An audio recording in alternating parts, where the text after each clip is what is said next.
Depois de 121 versículos dedicados ao futuro das 9 nações gentias, Jeremias dedica 110 versículos nos próximos 2 capítulos profetizando a queda da Babilônia. Sem dúvida, é um assunto muito importante. O julgamento e a queda desse poderoso império é o nosso assunto de hoje.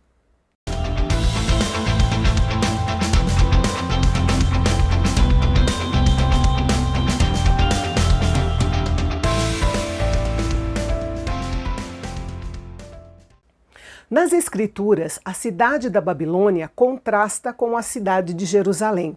É uma cidade arrogante, símbolo da rebelião contra Deus, em oposição à cidade santa, que glorifica a Deus. E tudo isso encontra seu ponto culminante na Babilônia de Apocalipse. Há muitos paralelos entre Jeremias 50 e 51 e Apocalipse 17 e 18. E eu sugiro que você leia esses 4 capítulos com atenção. Lendo as profecias de Jeremias sobre a Babilônia, nós vamos observar que não há nenhum vislumbre de esperança para essa nação, para esse império que se levantou em uma tentativa de engrandecer o homem, tentando frustrar o propósito divino. Sua condenação é irremediável, tanto no Antigo quanto no Novo Testamento. Toda essa região era conhecida como Caldeia, e a cidade que se destacava era a Babilônia. O que temos neste capítulo é uma profecia de julgamento contra o império que Deus usou para trazer julgamento sobre Judá nos dias de Jeremias. O Império Babilônico teve um impacto muito grande em todas as nações vizinhas. Por isso, elas precisavam ouvir esta palavra do Senhor através do profeta. Babilônia seria conquistada e seus ídolos seriam humilhados, especialmente Bel, também chamado de Marduk ou Merodach. Deus declarou guerra tanto à Babilônia quanto aos seus ídolos. A palavra hebraica traduzida por ídolos significa blocos de madeira, coisas sem forma, e era usado como imagem para se referir a bolas de excremento. Era assim que Yahvé considerava os deuses falsos das nações. Essa palavra é aplicada aos ídolos pagãos em outros momentos também. O profeta Ezequiel usou essa palavra cerca de 38 vezes. Deus havia usado a Babilônia para trazer julgamento contra Judá e outras nações gentias. E quando chegasse o momento certo, Deus usaria a nação ao norte da Babilônia para julgar toda a região da Caldeia e tornar sua terra uma desolação. Essa nação do norte seria dos medos e persas, que formavam a parte principal do exército de Ciro e que se concentrava ao norte e nordeste da Babilônia. Tanto o julgamento da Babilônia quanto a restauração de Israel, profetizados nesses versículos, tiveram um cumprimento próximo e ainda terão um cumprimento final nos últimos dias. Lembrem-se que quando os profetas falavam e escreviam sobre o futuro, geralmente olhavam para 2 horizontes, um próximo e outro distante. Nos versículos 6 e 7, Yahvé falou ternamente do seu povo como ovelhas perdidas, traídas por seus pastores. A liderança deficiente desses pastores levou o povo de Deus a ser rejeitado e espalhado sem lugar de descanso. Embora fosse verdade que Israel e Judá pecaram e mereceram julgamento, isso não inocentava aqueles que Deus usou para trazer o julgamento sobre o seu povo.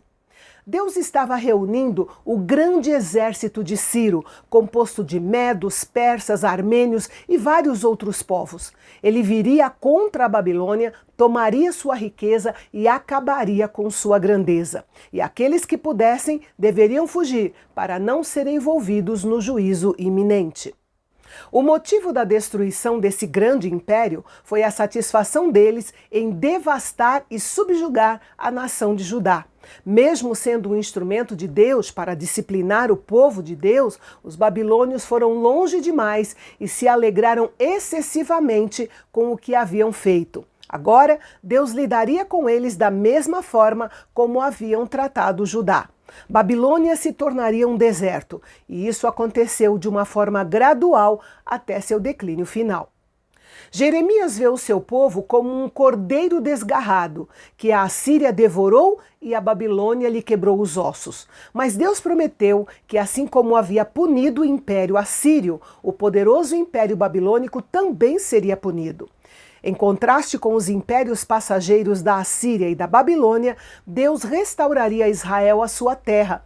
Essa maravilhosa promessa é outra das grandes promessas da nova aliança, na qual Deus prometeu perdoar e preservar o seu povo Israel. A ordem de Deus ao exército de Ciro era clara: destruir tudo, completamente. Babilônia tinha sido um martelo de Deus contra toda a terra, um instrumento de julgamento de Yahvé. Mas agora esse martelo seria quebrado e a cidade orgulhosa se tornaria em desolação porque desafiou o Deus de Israel. Em sua profecia, Jeremias podia ouvir aqueles que conseguiram escapar falando da vingança do Senhor contra a Babilônia.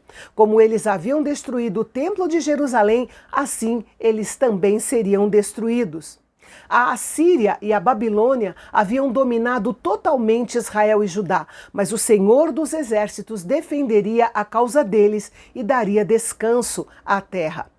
Deus prometeu que sua espada de julgamento viria contra tudo e contra todos na Babilônia. Isso incluía os povos mistos que compunham seus exércitos, seus tesouros e seus ídolos.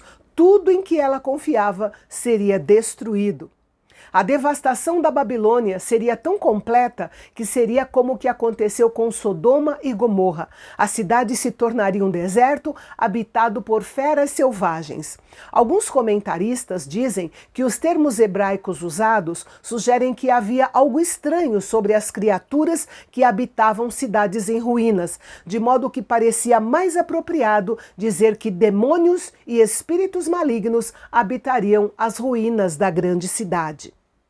O exército invasor de Ciro era composto de guerreiros implacáveis. Assim como a Babilônia raramente mostrava misericórdia, não deveria esperar nenhuma misericórdia de seus eventuais conquistadores.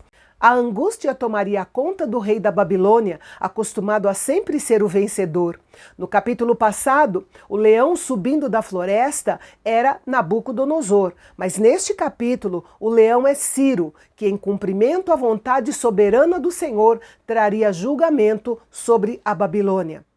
Deus convidou todas as nações para ouvir a sua decisão. O julgamento da Babilônia era iminente e ele queria que todas as nações soubessem.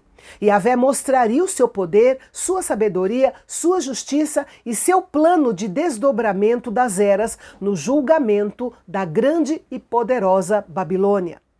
E no próximo capítulo, Jeremias continua a sua profecia contra a Babilônia, lembrando sua glória passada e profetizando sobre seu futuro sombrio.